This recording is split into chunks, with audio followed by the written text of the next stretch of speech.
초록어린이재단에 매달 100만 원을 후원하게 되었습니다. 이 모든 게 구독자, 시청자 여러분 덕분입니다. 구독과 좋아요 감사합니다.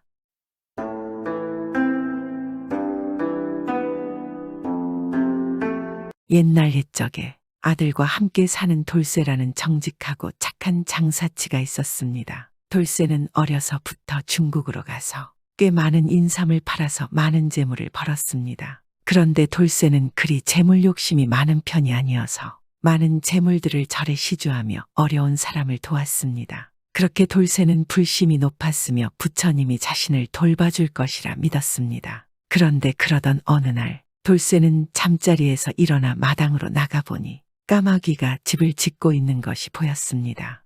이건 까마귀이구나. 까마귀가 둥지를 틀지 않는데 이것은 안 좋은 징조야. 돌쇠는 불길하게 생각하며 까마귀가 집을 짓는 곳에 얼굴을 가까이 가져다 대었습니다. 그런데 바로 그때 까마귀의 똥이 그만 돌쇠의 눈에 떨어졌습니다. 돌쇠는 눈앞이 갑자기 캄캄해지더니 아무것도 보이지 않게 되었습니다. 졸지에 앞을 못 보는 장님이 되어버린 돌쇠는 어느 날 하나밖에 없는 아들을 불러 말했습니다. 내가 장사를 하고 다닐 적에 중국 청도에 간 적이 있다. 그곳에서 장사로 많은 돈을 벌었었는데 돌아오는 길이 안전하지 못해서 그곳에 있는 내 중국 친구인 장강에게 그때 번 돈을 모두 맡겨 놓았다. 앞을 볼 수 없게 되었으니 내 대신 중국으로 가서 장강을 찾아가 봐라. 내가 나의 서명을 받은 편지를 보이면 장강은 내가 맡긴 돈과 재물들을 너에게 돌려줄 것이다. 돌쇠의 말을 듣고 아들은 중국까지 길 안내를 해줄 사람을 구하기 시작했습니다. 그리고 며칠 후 중국의 지리와 사정을 훤히 잘 알고 있는 남자를 만나서 아버지에게 데리고 왔습니다.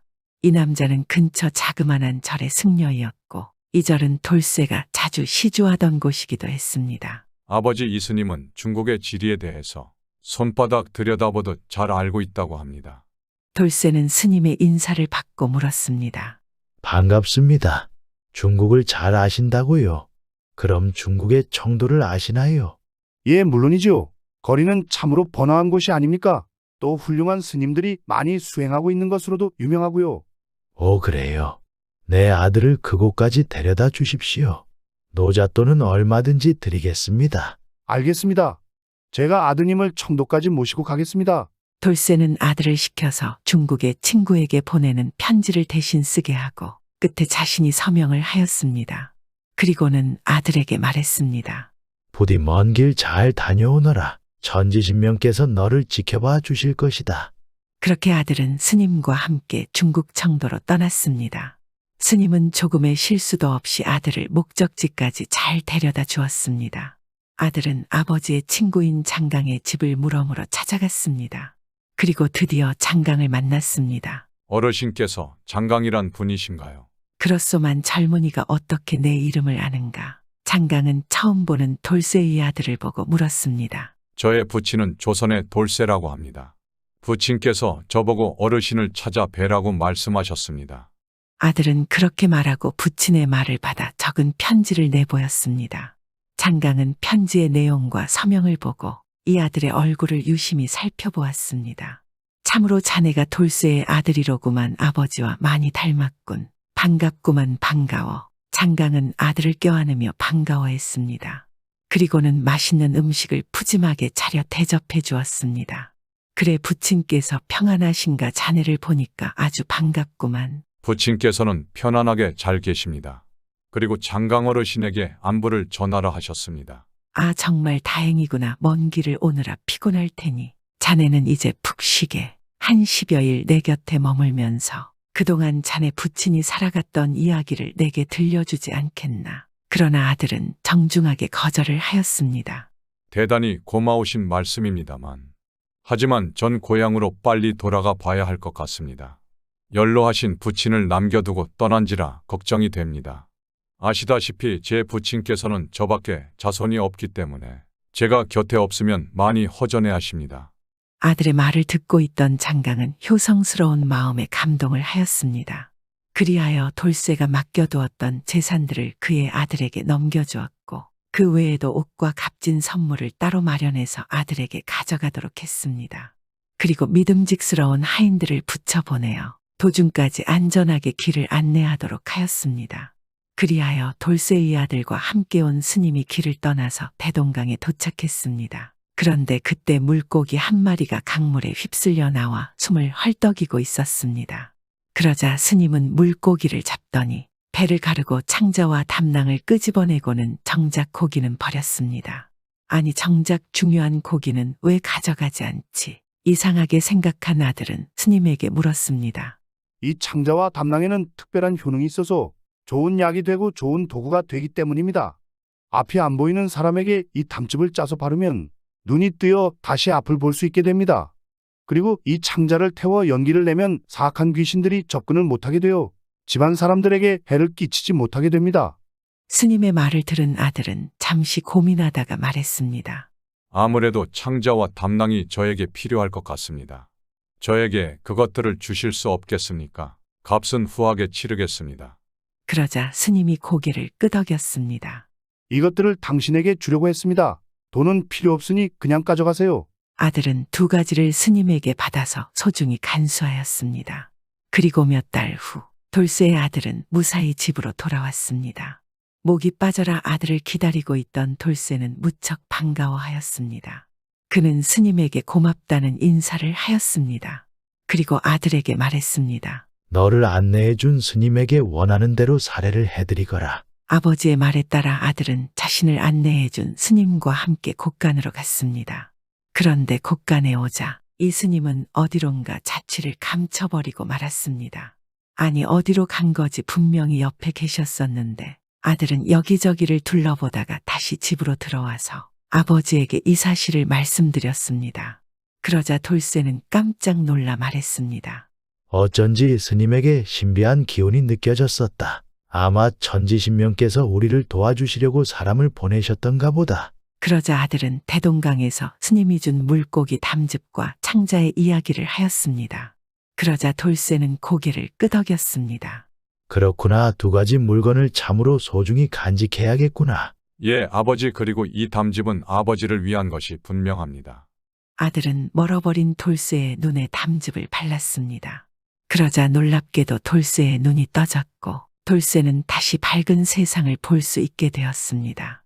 아들아, 천지신명께서 참으로 우리를 돌보시는가 보다. 너를 무사히 중국까지 갔다 오게 하시고 이렇게 내 눈까지 낫게 해주시니. 맞습니다. 아버지가 그동안 사람들에게 인정을 베푸시니 천지신명이 도와주신 것 같습니다. 돌쇠와 아들은 다시 밝은 세상에서 행복한 날들을 보내게 되었습니다. 그러던 어느 날 돌쇠가 아들에게 조심스럽게 말했습니다.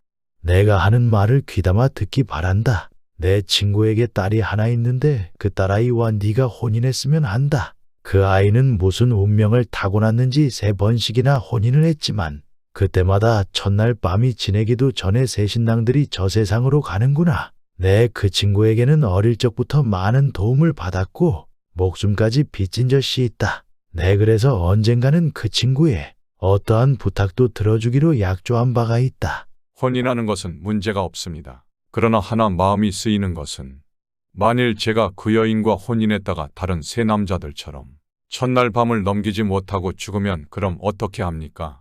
아버지는 누가 모신답니까? 아마도 세 남자가 목숨을 잃은 것은 분명히 사악한 귀신들이 나타나 그들의 혼을 빼앗아 갔기 때문일 것이다. 하지만 너는 귀신을 막을 수 있는 물건을 가지고 있지 않느냐? 아니, 저에게 그런 것이 있습니까? 그래, 너한테 그 물건이 있단다. 일전에 너를 중국에 안내했던 스님의 말씀대로 물고기의 창자를 태워서 집안에 연기가 가득 차도록 해라. 그리하면 사악한 귀신이 너의 혼을 빼앗지 못하고 첫날 밤을 무사히 넘길 것이야. 또한 네가 천지신명을 깊이 믿고 있으면 너를 귀신으로부터 돌봐주실 것이야. 그렇군요. 알겠습니다. 아버지의 뜻이 정 그렇다면 저는 뜻을 따르겠습니다. 아들은 마음을 굳게 먹고 아버지가 시키는 대로 따랐습니다. 이윽고 두 사람의 혼인식이 끝나고 밤이 되었습니다. 아들은 아버지가 시킨 대로 예전에 스님이 주었던 창자를 태워서 집 안팎에 연기를 피웠습니다. 그리고 신혼방에 들어가 첫날 밤을 맞이하였습니다. 참으로 아름다운 신부구나. 사악한 귀신이 질투할 만해. 돌쇠는 밤새도록 천지신명께 아들 내외를 지켜달라고 빌고 또 빌고 있었습니다. 그리고 드디어 다음날 아침이 밝았습니다. 돌쇠를 비롯하여 모든 사람들은 불안과 근심으로 조바심을 내면서 과연 돌쇠의 아들이 살아서 방문 앞에 나설 것인지 걱정을 하며 기다렸습니다. 그리고 잠시 후 방에서 아들이 나왔습니다. 너무나도 건강한 모습 그대로였습니다. 아들아, 역시 별일이 없었구나. 참으로 다행이다. 예, 아버지, 정말로 스님이 주신 물건으로 시키는 대로 했더니 귀신이 들어왔다가 바로 도망을 가버렸습니다. 그리고 두 번 다시 오지 않겠다고 말을 남기었습니다. 그래, 이제 행복하게 잘 살기만 하거라. 이 모든 게 천지신명이 도운 것이다. 그 이후 아들 부부는 아무 걱정거리 없이 많은 자손들을 거느리고 오래오래 행복하게 잘 살았습니다.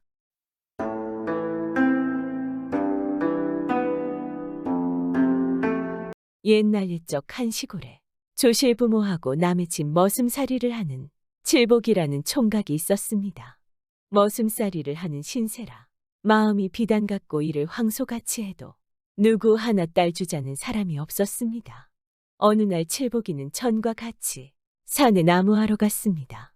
칠복이가 한창 나무를 해제끼는데 이웃에 사는 노인이 산에 나무하러 왔습니다. 칠복이는 노인에게 인사를 하고 또 다시 나무를 하였습니다.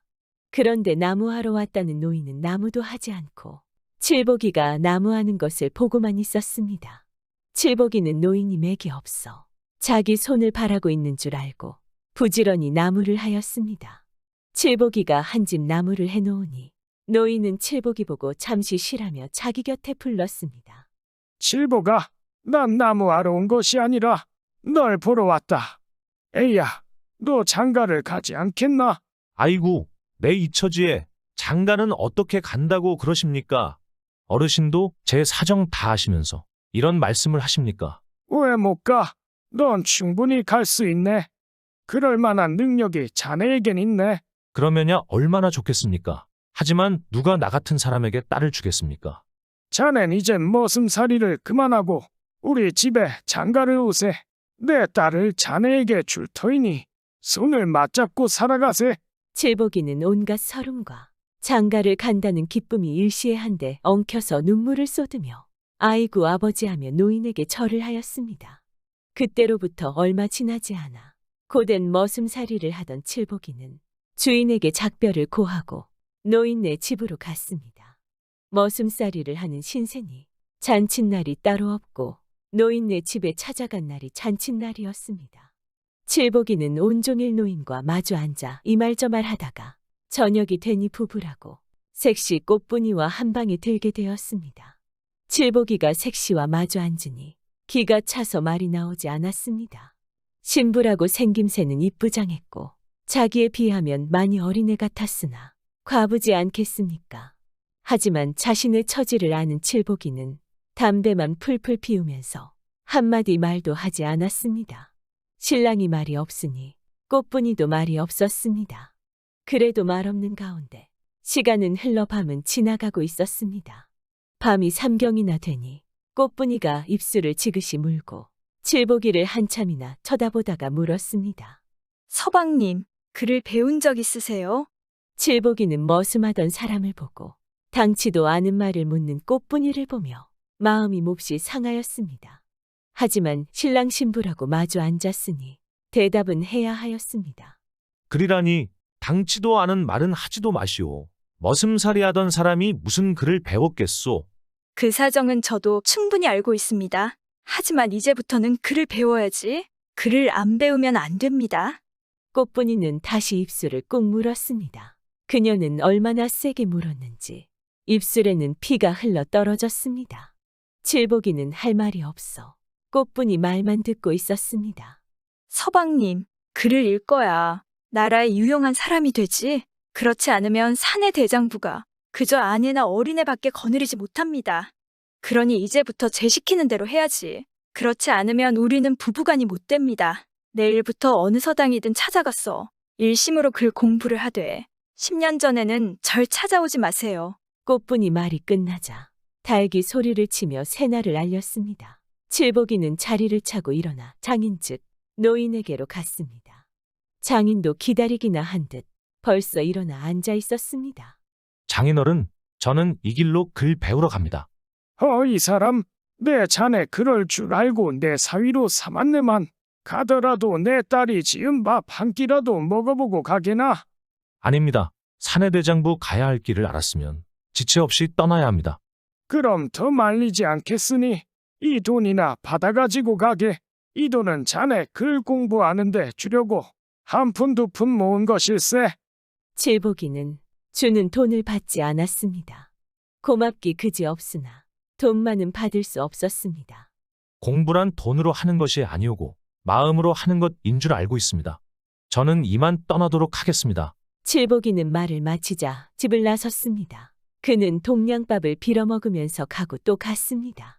며칠 걸었는지 모르는데 한 곳에 이르니 한 서당방에서 글소리가 들려오기 시작하였습니다. 칠복이는 글 공부를 하자고 큰 마음을 먹고 떠난 사람이라 서슴없이 서당방에 찾아 들어가 훈장에게 꿇어 엎드려 절하고 사정 이야기를 하였습니다. 소인은 조실부모하고 떠돌아다니는 사람이나 평생 소원이 글소리라도 싫도록 듣다 죽었으면 하는 것이오니 이 서당방 심부름이라도 시켜주시면 고맙기 한이 없겠습니다. 이 서당방에서는 양반집과 부잣집 선비들이 20여 명 글 공부를 하고 있었는데 마침 심부름꾼을 찾던 중이어서 훈장은 두말 없이 칠복이를 받아 주었습니다. 칠복이는 이날부터 이 서당방에서 마당도 쓸고 훈장과 여러 선비들의 심부름도 하였습니다. 나이 20이 넘도록 남의 집에서 머슴질하던 칠복이에게는 그만한 일은 일도 아니었습니다. 그는 시키는 일을 부지런히 해놓고는 틈만 생기면 훈장이 글 가르치는 소리도 듣고 선비들이 글 읽는 소리도 듣고 어깨 너머로 글도 눈여겨보았습니다. 칠복이가 일을 잘하는 데다 소원이 글소리라도 듣다 죽겠다 하여 선비들은 그가 가까이 오기만 하면 칠복이 들으라고 소리를 높이어 글을 읽었습니다. 칠복이는 속으로 외우기도 하고 밤에 자리에 누워 방바닥에 써보기도 하며 글을 익혔습니다. 몇 년을 두고 이렇게 하니 서당계 3년의 풍어를 짓는다고 칠복이는 천자문도 떼고 서당방 선비들이 배우는 공자 맹자도 떼고 주역까지 내리 읽게 되었습니다. 마음 먹고 하는 글 공부라 선비들처럼 고이고이 앉아서 글을 배우지 않아도 학식은 그들보다 더 쌓았습니다.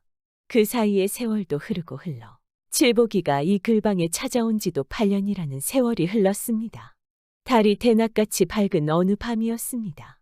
칠복이가 자리에 누우니 창문으로 밝은 달빛이 스며드는데 갑자기 고향 생각도 나고 색시인 꽃분이 생각도 나서 견딜 수가 없었습니다.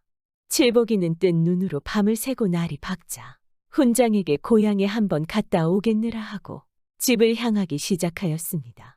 칠복이가 집들에게 들어서니 배 짜는 소리가 들렸습니다.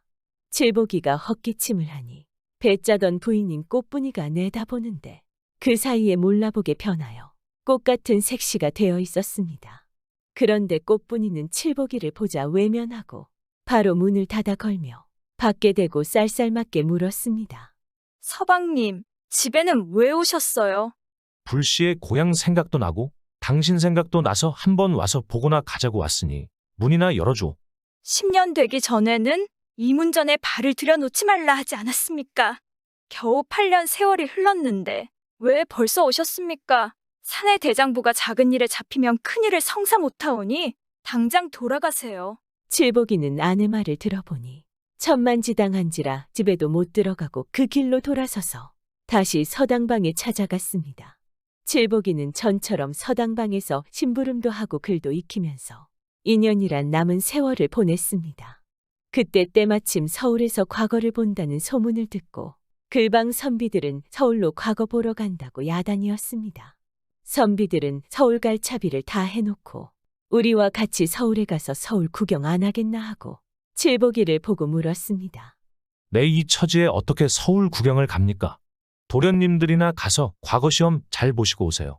선비들이 아무리 가자 해도 칠복이는 서울을 가겠다고 나서지 않았습니다. 선비들은 하는 수 없이 자기들끼리 서울을 가면서 칠복이 보고 자기네 갔다 올 때까지 서당방이나 잘 지키고 있으라고 하였습니다. 선비들이 과거 보러 다 서울에 가고 없고 칠복이는 저녁이 되어 서당방에 홀로 누우니 잠이 오지 않았습니다. 칠복이는 서럽기도 하고 집 생각도 나기도 하였으며 10년이 되었는데 집에 가면 무슨 수라도 생길 것 같아서 자리를 차고 일어나 집으로 달려갔습니다. 집에 돌아오니 아내는 전과 달리 반겨 맞아주었습니다. 그새 공부하시느라 고생 많으셨어요. 이제 10년 공부를 하셨으니 과거를 봐야 되지 않겠습니까?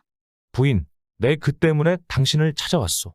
서울에서 과거를 본다 해서 다들 떠나고 방을 혼자 지키다가 부인을 찾으면 무슨 수라도 생길 것 같아서 왔으니 수가 있으면 수나 알려주고 수가 없으면 가슴이 풀리게 이야기나 하여주오. 꽃분이는 말없이 자리에서 일어나더니 말했습니다. 이 밤이 새면 어서 떠나세요. 10년 공부하신 보람, 이번 과거에 달려 있습니다. 이제 저도 소원을 풀 때가 되었습니다. 칠복이는 고마운 아내의 소행에 말이 막히고 눈물만 쏟아졌습니다. 이튿날 칠복이는 눈물을 흘리며 아내가 주는 새옷과 함께 노잣돈까지 받아가지고 집을 나섰습니다. 칠복이는 서울 가는 길에 노잣돈을 아끼느라 마음 좋은 인가에 들려서는 한 끼 두 끼 얻어먹고 인가 없는 산중에선 돌베개를 베고 하늘을 이불 삼아 덮고 자고는 서울만 바라보고 걷고 또 걸었습니다. 서울이라고 가보니 입 가지고 밥 먹고 사는 사람들이 개미떼처럼 득실거리는데 온 나라 선비란 선비는 다 서울에서 과거 본다는 소리를 듣고 구름처럼 서울에 모여들어 북적거렸습니다. 칠복이는 허름한 주막집에 찾아 들어가 과거 볼 날을 기다렸습니다. 밤이 깊어지니 주막집에 든 선비들은 저마다 자리를 찾아서 누우려 했습니다. 그런데 이때 키가 9척이나 되고 눈이 부리부리한 주인이라는 사람이 방에 들어오더니 여러 선비들을 빙 둘러보고는 말을 하였습니다. 여러 선비들께 부탁할 일이 있어 찾아왔습니다. 오늘 저녁이 우리 장인 제삿날이어서 처가 갔다 내일 아침에야 오겠는데 집에 시집 반간 딸을 두고 가게 되었습니다. 요즘 세월이 험악해서 자주 인명을 해치는 일이 생기는데 여러 선비들께서 우리 애를 하룻밤만 돌봐주시면 안 되겠습니까? 주막집은 한 20사람 찰만한 방이었지만 서울에 과거 보러 온 선비들이 어떻게나 많은지 이 방에서도 장골이 다 된 사내들이 30여 명이나 끼어서 비비며 자는 판이었습니다. 딸은 안채에 있는데 저마다 나가 지킬 수도 없는 일이어서 모두들 대답은 해놓고 주인이 나가자 자리를 찾아 누워 자버렸습니다. 그 순간 갑자기 하늘이 무너지는 듯 땅이 갈라터지는 듯한 소리가 나는 바람에 놀라서 잠에서 깼습니다. 이때 도적 같은 주인이 새파랗게 나리 선칼을 빼어들고 들어왔습니다. 이놈들아, 내 너희들을 보고 내 딸을 봐달라 했는데 어느 놈이 내 딸 목에 칼을 박았느냐? 당장 나서라. 나서지 않으면 한 놈도 살려주지 않겠다. 입에서는 천둥이 울고 눈에서는 불이 일고 칼에서는 서리발이 쳤습니다. 다들 혼비백산하지 않을 수 있겠습니까? 주인은 눈으로 누가 자기 딸을 죽였는가 하고 재차 으르렁거리며 한 사람 한 사람 훑어보고 있었습니다. 대가 약한 사람은 넋이 구천에 가 있는데 주인의 입에서는 또 천둥이 울었습니다. 나도 사람이니 죄 없는 사람을 죽일 수 있겠느냐? 내 딸 죽이고 죄진 놈은 이 자리에서 꼼짝 움직이지 말고 앉아있고 죄 없는 사람은 당장 이 방에서 나가라. 이렇게 주인의 말이 채 떨어지기도 전에 30여 명 되는 사람들이 과거고 뭐고 방 안에서 뛰어나가자마자 두 주먹을 불끈 쥐고 정신없이 주랭랑을 치기 시작하였습니다. 다른 사람은 다 달아나고 없는데 집안의 칠복이 혼자만 딱 버티고 앉아 있었습니다. 그런데 칠복이는 주인의 눈에서 불이 굴러 떨어져도 기가 꺾이지 않았고 눈썹 하나 까딱하지 않았습니다. 너 이놈, 내가 내 딸 목에 칼을 박은 놈이로구나. 자, 이 칼을 받아라. 주인이 당장 칠복이의 목을 치려고 칼을 허공에 올렸습니다. 그래도 칠복이는 이놈 내가 내 목을 칠 테란 말이냐는 듯 끔쩍 않고 앉아 있었습니다. 주인이 허공에 축혀들었던 칼을 다시 내리고 칠복이에게 물었습니다. 다들 죄 없다고 달아나는데 당신은 어이하여 달아나지 않고 그 자리에 끄떡도 하지 않으며 앉아있는 것인가? 이 집 딸을 본 적도 없는 내가 이 집 딸을 죽였다고 그 칼이 나한테 들어오겠습니까? 천하의 큰일을 해보려고 과거 보러 떠난 사람이 제 한 일도 몰라서 칼이 무서워 비겁하게 뛰겠습니까? 죄 없는 사람은 칼을 무서워하지 않으며 대장부는 더구나 그까짓 칼부림 같은 것을 겁내하지 않습니다. 내가 당신 딸을 죽였는가? 그 칼로 이 대장부의 가슴을 쳐보시오. 내 마음은 이 가슴 속에 있습니다. 말하는 폼이 호걸남하여 천하에 둘도 없는 바른 사람이었습니다. 주인은 더는 칠복이와 다른 이야기를 하지 않고 칼을 주워들고 나가버렸습니다. 칠복이는 주인이 나가자 방에 혼자 누워서 하룻밤을 자고 이튿날 과거 시험장에 들어갔습니다. 그런데 칠복이가 과거 시험을 보기도 전에 숱한 포졸들이 와서 칠복이를 가마에 앉혀 궁전에 데리고 갔습니다. 사연은 이러했습니다. 임금의 명에 따라 나라에서는 병조 판서를 할 사람을 찾고 있었습니다. 전날에 주막집에서 딸이 죽었다고 칼을 빼들고 들어와 호통친 일도 나라에서 마음이 곱고 담이 크며 죽음을 무서워하지 않는 사람을 찾아내려고 한 일이었습니다. 딸이 죽었다는 것은 순 거짓말이었습니다. 그날 저녁에 주인 행세를 하던 사람은 나라의 정승이었습니다. 정승은 그날 바로 이 일을 임금에게 아뢰었습니다. 임금은 그 말을 듣더니만 무릎을 탁 치며 그 사람은 과거도 보지 말고 입궁시키라 명하였습니다. 칠복이는 이렇게 되어 입궁하여 임금님 앞에 이르게 되었습니다. 칠복이는 그 후 나라의 병조판서가 되었습니다. 머슴이었던 그가 병조판서까지 되고 보니 아내의 덕이 하늘 같았습니다. 칠복이는 집에 가서 아내에게 전후 사연을 말하고 아내를 데리고 서울에 올라왔습니다. 칠복이가 나라의 병사를 거느리니 나라의 병사들이 저마다 칠복이 같이 정직하고 담이 크고 용맹해서 적들이 그림자도 얼씬하지 못하였습니다.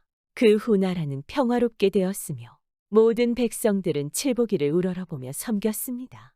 아내의 현명함이 즉 한 사람의 현명함이 온 백성을 살릴 수 있지 않았겠습니까?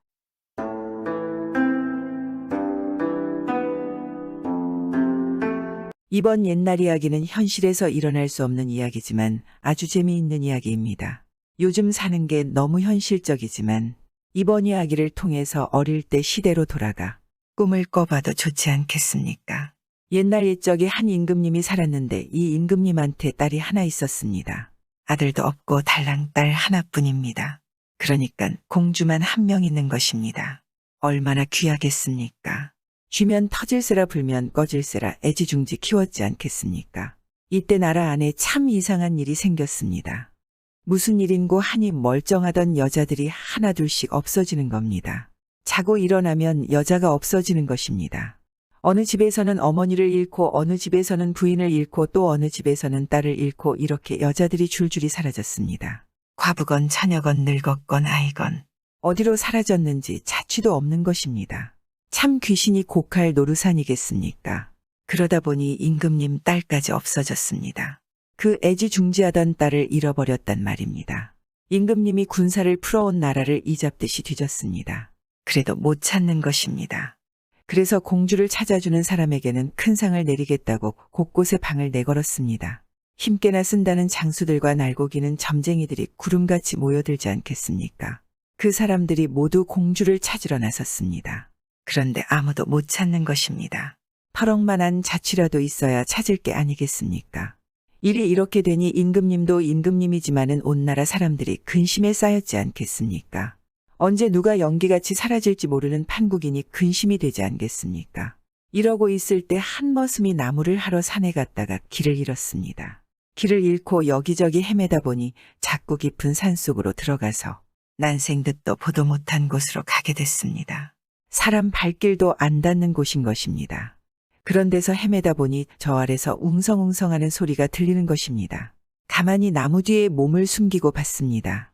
보니 사람들이 한 무더기 올라오는데 죄다 오라를 지고 굴비두름 모양으로 줄줄이 묶여 올라오는 것입니다. 그런데 맨 앞에 선 몸이 깍지똥 같고 팔뚝이 홍두깨만 하고 눈에 빨간 불이 철철 흐르는 놈이 여자들을 끌고 오는 것입니다. 가만히 보니 사람도 아니고 짐승도 아닌 것이 그게 도깨비인 것입니다. 옳지, 저것이 여태 죄 없는 사람들을 잡아간 괴물이로구나. 가만히 뒤를 밟았습니다. 뒤를 밟다 보니 어느 골짜기에 썩 들어서더니 큰 바위 앞에서 떡 멈춰 서더란 말입니다. 떡 멈춰 서서 바위를 두 손으로 잡고 끙하면서 한 번용을 쓰니까 그 큰 바위가 스르르 열리는 것입니다. 그러니까 거기에 커다란 동굴 입구가 나타나는 것입니다. 괴물이 사람들을 끌고 동굴 속으로 들어갈 때 머슴도 사람들 틈에 끼어 들어갔습니다. 다 들어가니 도깨비가 바위를 도로 닫아버리는 것입니다. 바위를 딱 닫아버리니 뭐 이건 옴죽도 달싹도 안 하는 거지뭡니까? 동굴 속으로 한참 들어가니 빛이 환한 딴 세상이 나타나는 것입니다. 고래등 같은 기와집도 있고 초가집도 있는 그런 큰 세상이 나타나더란 말입니다. 도깨비가 사람들을 끌고 큰 기와집으로 들어가는데 그때 머슴은 사람들 틈에 섞여가다가 얼른 장독간에 숨었습니다. 한동안 숨을 죽이고 장독 뒤에 가만히 숨어 있었습니다. 한참 있으니까 웬 처녀가 바가지를 들고 장을 뜨러 오는 것입니다. 장독 뚜껑을 열고 바가지로 장을 뜨면서 노래를 부르는데 보고 지고 보고 지고 울 어머니 보고 지고 가고 지고 가고 지고 우리 집에 가고 지고 이러거든 말입니다. 가만히 보니 도깨비한테 잡혀온 처녀 같단 말입니다. 그래서 돌멩이로 장독을 똑똑 두드리며 저도 노래를 한마디 불러주었습니다. 딱 한지고 딱 한지고 장 뜨는 저 처녀야. 너의 집에 가려거든 말 한마디 건네주소. 처녀가 노랫소리를 듣더니 낌새를 알아차리고 가만히 장독을 돌아 나무꾼이 숨어있는 데로 왔습니다. 머슴이 말하기를 놀라지 마시오. 나는 산에서 길을 잃어 헤매다가 저 괴물을 따라 여기까지 왔소이다. 그렇습니까? 저는 얼마 전까지만 해도 대궐에 살았는데 괴물에게 잡혀와 이런 신세가 되었습니다. 하는데 듣고 보니 그 처녀가 바로 공주거든 말입니다. 그렇게 만나서 둘이서 도깨비를 없앨 방도를 의논했습니다. 제 아무리 힘센 도깨비라 하나 저도 틀림없이 무서워하는 게 있을 것이오. 그러니 틈을 봐서 괴물이 뭘 무서워하는지 좀 알아봐 주시오. 잘 알았습니다. 그동안 빈톡 안에 숨어 있으세요. 그래서 나무꾼은 빈독 안에 들어가 숨어 있었습니다. 공주는 그날 밤에 괴물한테 가서 술을 권하는 채 하면서 물었습니다. 당신처럼 힘센 사람은 세상에 무서운 게 아무것도 없겠지요. 하고 넌지시 물어봤습니다. 그랬더니 도깨비가 하는 말이 아니야, 나도 무서운 게 딱 하나 있어. 이러거든 말입니다. 그래서 또 술을 권하는 채 하다가 그 무섭다는 게 뭔가요? 당신같이 강한 분이 무서운 게 있다는 게 도대체 뭡니까? 하고 물어봤습니다. 괴물이 처음에는 대답을 안 하다가 자꾸 술을 권하면서 물으니까 가르쳐 주기를 다른 건 하나도 안 무서워. 사슴 가죽 냄새가 제일 무섭지. 그것도 아주 딱딱하게 굳은 사슴 가죽 말이야. 이런단 말입니다. 공주가 그 말을 잘 들어뒀다가 괴물이 잠든 틈을 타서 장독간으로 갔습니다. 가서 빈독 안에 숨어있는 나무꾼에게 그대로 일러줬습니다. 옳거니 이제 됐소. 그 괴물이 자는 방만 일러주시오. 마침 나무꾼이 허리춤에 붓이 주머니를 하나 차고 있었는데 그 주머니가 바로 사슴 가죽으로 만든 겁니다. 낡아서 아주 딱딱하게 되어 있는 것입니다. 그 주머니를 잘라서 동글동글하게 뭉쳐가지고 괴물이 자자는 방에 숨어들었습니다. 그러고는 대바람에 그놈의 콧구멍에다 사슴 가죽 뭉친 것을 박아 넣었습니다. 그랬더니 괴물이 벌떡 일어나 길길이 뛰다가 벼락치는 소리를 내면서 죽어버렸습니다. 이렇게 해서 괴물을 없애고 나니 붙잡혀왔던 여자들이 죄다 우르르 몰려와서 고맙다고 치하를 하는 것입니다. 그러고 나서 잡혀온 수천 명이 달려들어 동굴을 막고 있던 바위를 밀고 밖으로 나갔습니다. 잡혀온 사람 수천 명이 다 나갔습니다. 임금님 딸도 나갔습니다. 공주님이 궁궐로 돌아가게 됐단 말입니다. 그런데 임금님 딸이 나가서 고맙다는 인사라도 하려고 머슴을 찾으니 머슴은 그새 어디로 갔는지 아무리 찾아도 없는 것입니다. 그래서 할 수 없이 그냥 대궐로 돌아갔습니다. 그런데 사실 머슴은 동굴을 못 빠져나오고 안에 갇혀 있었습니다. 어찌 된 일인고 하니 사람들을 다 내보내고 혼자 뒤처져 있던 머슴이 미쳐 나오기도 전에 바위가 굴러서 동굴을 막아버렸습니다. 그래서 나무꾼은 할 수 없이 혼자 굴 속에 갇힌 것입니다. 바위를 열자니 힘이 닿기를 하나 힘센 젊은이 수백 명이 달려들어 겨우 열고 닫은 바위인데 그걸 혼자 힘으로 어떻게 열겠습니까? 그러니 어쩔 도리가 없는 거짓말입니다. 혼자서 탄식을 하면서 그 안에서 이리저리 돌아다녔습니다. 그렇게 돌아다니다 보니 배가 고프거든 말입니다. 그래서 뭐 먹을 게 없나 하고 괴물이 살던 기와집으로 들어갔습니다. 부엌에 가서 여기저기 살피는데 솥 안에서 달그락달그락 소리가 나는 것입니다. 뭐가 그러나 하고 솥뚜껑을 열어보니 글쎄 솥 안에 커다란 자라가 한 마리 들어있는 겁니다. 도깨비가 잡아서 삶아 먹으려고 솥 안에 넣어뒀나 봅니다. 자라가 눈을 꿈적꿈적하면서 쳐다보는데 참 불쌍하거든 말입니다. 그래서 꺼내줬습니다. 꺼내주니까 자라가 뭐라고 하는 거 아니. 조금만 더 있었으면 숨이 막혀 죽었을 터인데 덕분에 살아났습니다. 이 은혜는 꼭 갚겠습니다. 하거든 말입니다. 말은 고맙지만 당장 여기서 빠져나갈 길이 없으니 그게 큰일이구나. 했더니 자라가 말을 하는 것입니다. 그것은 염려 마십시오. 저한테 방도가 있습니다. 이러면서 밖으로 엉금엉금 기어나가는 겁니다. 나가서 뭐라고 입을 벙긋벙긋하니까 어디서 개미떼가 수없이 기어오는데 천지가 새까맣게 기어오는 것입니다. 그러더니 굴을 막은 바위 밑을 고물고물 파져치니까 그 큰 바위가 흔들흔들하더니 한참 뒤에는 쿵 하고 넘어지는 것입니다. 그래서 나무꾼은 자라와 함께 밖으로 나왔습니다. 밖으로 나와서 자라가 초동으로 변하며 저는 본디 용왕의 아들인데 묵 구경을 나왔다가 변을 당했습니다. 목숨을 구해준 은혜를 갚고자 하니 부디 저와 함께 용궁으로 가시지요. 이러는 것입니다. 그래서 초등을 타고 용궁으로 갔습니다. 용궁에 가니 용왕이 용상에 턱 앉아 있다가 아들 목숨을 살려준 은인이라고 반갑게 맞아주지 않겠습니까? 뭐 대접도 이만저만이 아닌 것입니다. 사흘 밤낮으로 잔치를 벌이는데 듣도 보도 못한 음식을 가득 차려놓고 풍악을 울리면서 참 대접을 잘하는 것입니다. 그렇게 대접을 잘 받고 돌아가려고 하니까 용왕 아들이 와서 가만히 이르기를 돌아갈 때 아버지가 뭐든지 마음에 드는 물건을 하나 가져가라고 하거든. 다른 것은 말고 냥냥이라는 항아리를 달라고 하십시오. 하는 겁니다. 용왕 앞에 가서 이제 그만 돌아가 봐야겠다고 하니 아닌 게 아니라 용왕이 뭐든지 마음에 드는 물건을 하나 가져가라고 그런단 말입니다. 다른 것은 말고 냥냥이라는 항아리를 주십시오. 그랬더니 용왕이 한참 생각하다가 하는 수 없다는 듯이 항아리 하나를 내주는 것입니다. 그걸 가지고 용왕 아들의 등을 타고 무트로 나왔습니다.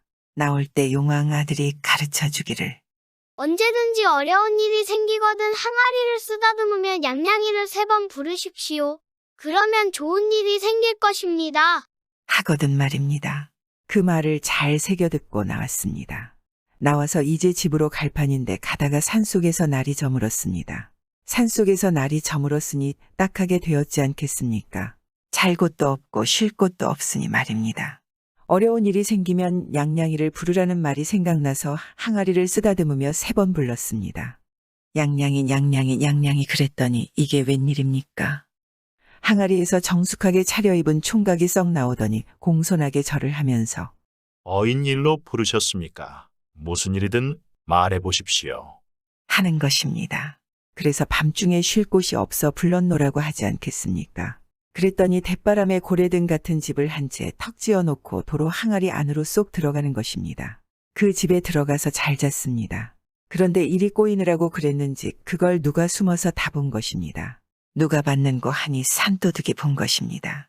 산도둑이 가만히 보니 냥냥이라는 항아리가 참 희한한 물건이거든 말입니다. 3번 부르기만 하면 나와서 뭐든지 해달라는 대로 다 해주니 보물도 그런 보물이 없단 말입니다. 탐이 났지 않겠습니까? 그래서 밤중에 가만히 들어가서 머슴을 반죽이고 항아리를 빼앗아 달아나 버렸습니다. 자, 이렇게 해서 머슴은 죽어가고 있었습니다. 그런데 그날 밤에 임금님 딸이 대궐방에서 바느질을 하고 있는데 바느질을 하다가 보니 웬 고양이 한 마리가 야옹하면서 방에 들어와 하얀 봉지를 떨어뜨려 놓고 나가는 것입니다. 봉지를 열어보니 약초 한 움큼과 편지가 들어있는 것입니다. 그게 용왕 아들이 쓴 편지인 것입니다. 편지에 뭐라고 적혀 있는고 하니 날이 밝는 대로 이 약초를 가지고 아무산 아무 골로 가시오. 이렇게 적혀 있는 것입니다. 임금님 딸이 이튿날 날이 밝는 대로 약초를 가지고 편지에 적힌 곳을 찾아갔습니다. 가보니 산속에 덩그런 기와집이 있고 그 안에 웬 사람이 죽어가고 있더란 말입니다. 가만히 보니 동굴에서 만났던 머슴인 것입니다. 가지고 간 약초를 다려 먹였더니 죽어가고 있던 머슴의 몸에 핏기가 사르르 돌면서 벌떡 일어나는 것입니다. 그래서 둘은 궁궐로 들어가 혼이 나고 평생 잘 살았습니다. 냥냥이 항아리를 훔쳐간 도둑을 잘 살았을까요? 도둑이 아무것도 없는 산속에서 냥냥이 3번 부르자 항아리에서 무시무시한 도깨비가 나타나 도둑을 끌고 항아리로 들어가서 그 이후로 아무도 도둑을 볼 수 없었습니다. 참 현실에서 일어날 수 없는 이야기이지만 어릴 때를 추억하면서 들어주시면 감사하겠습니다. 잠깐이라도 옛날로 돌아가 보는 것도 괜찮지 않을까요? 구독은 공짜입니다.